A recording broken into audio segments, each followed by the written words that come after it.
A Portland 5-year-old school student gets kicked out of class for 5 days because of bad behavior. Well, that leads to a series of problems the boy's mother says turned her son's behavior issues into a family nightmare.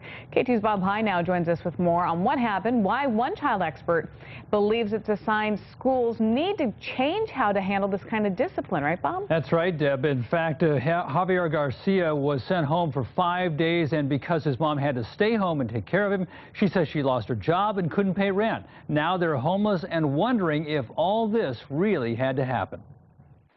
He's only 5 and he speaks only Spanish, but little Javier Garcia knew. La maestra me dijo que yo estoy castigado. Castigada. He was being punished.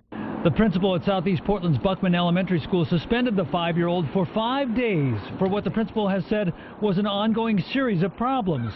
The last straw, pushing and spitting on a teacher. Javier's mom doesn't speak English either. She says, I know that it is not right to push the teacher, but when I went to register him, they told me there would be someone at the school who speaks Spanish. There isn't. He pushed the teacher, she says, because he told me he pushed her. He had to go to the bathroom. Some people see a problem in Portland Public Schools' summary of behavior expectations and consequences.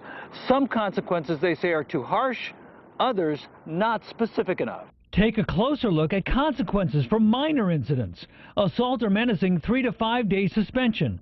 Battery, 3 to 5 days. Bullying or harassment, 1 to 2 days. Punishments aren't tied to how old a student is. These are students often who have needs that are not being met. Mark McKechnie is executive director of Oregon's Juvenile Rights Project. Kicking a student like that out of school where they're missing a day, several days a week, or in the case of expulsion much longer, out of school is exactly the opposite of what you would want to do to actually help that student improve. Javier eventually transferred to another school where his mom says he is much happier now, and hopefully it's resolved, at least for now. So are there a lot of frustrations going on, a language barrier, the desire to communicate? And some behavior problems Yes. that his mom admits to, so all this really compounded things. All right, Bob, thank you.